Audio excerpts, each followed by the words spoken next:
Well, good morning. Welcome to another edition of Take 5. And so glad you're watching this morning. We are back in Exodus chapter 2, verse 1. We're going to meet Moses today.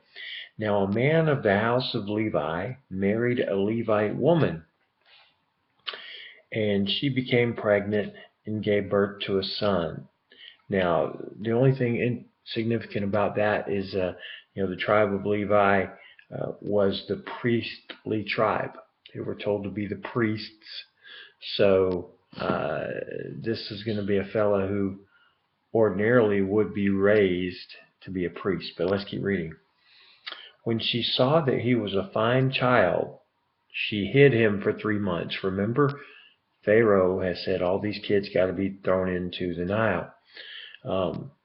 But when she could hide him no longer, verse 3, she got a papyrus basket for him, and that's just some material they used back then, and coated it with tar and pitch. So she made a little basket, one that would be waterproof. All right.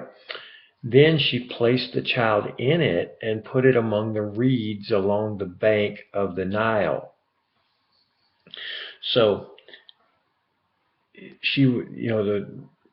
the Pharaoh commanded that all the babies be thrown into the Nile. Well, she actually put her baby in a little boat and put him on the Nile. So she kind of was obeying Pharaoh, but not drowning the baby. See, verse 4, his sister stood at a distance to see what would happen to him. All right. Then, verse 5, Pharaoh's daughter went down to the Nile to bathe, and her attendants were walking along the riverbank. She saw the basket among the reeds and sent her slave girl to get it. Now, this was probably a Hebrew too, because the Hebrews were the slaves. Verse 6, she opened it and saw the baby. He was crying, and she felt sorry for him. This is one of the Hebrew babies, she said. Now, Pharaoh's daughter obviously has a lot more compassion than Pharaoh himself. And like most normal women, when she sees a baby crying, she has compassion. She feels sorry for the baby. Verse 7, then his sister asked Pharaoh's daughter, shall I go and get one of the Hebrew women to nurse the baby for you? Remember, this is Moses' sister. Okay, and now here she is, and she's asking Pharaoh's daughter, should I go get somebody to help you nurse this baby? In verse 8, yes, go, she answered, and the girl went and got the baby's mother. So you've got this little baby and his sister, and then the sister goes and gets the mother to nurse the baby.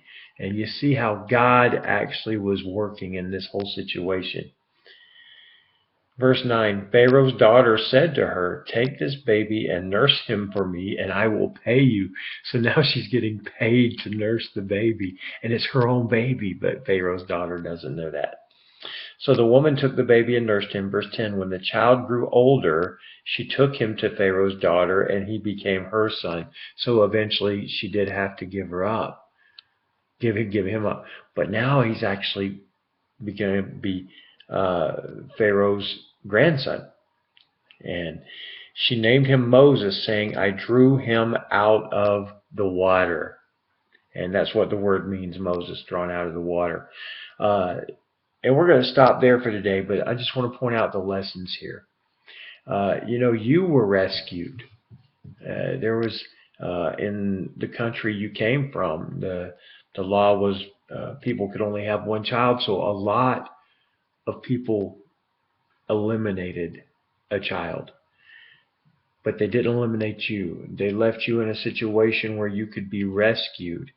And I'm very blessed and very thankful that I did get to rescue you, and your mom did too. But we see God working in your life. And just like this baby in this story that we're reading, and this is a real story. It isn't just a story. This actually happened.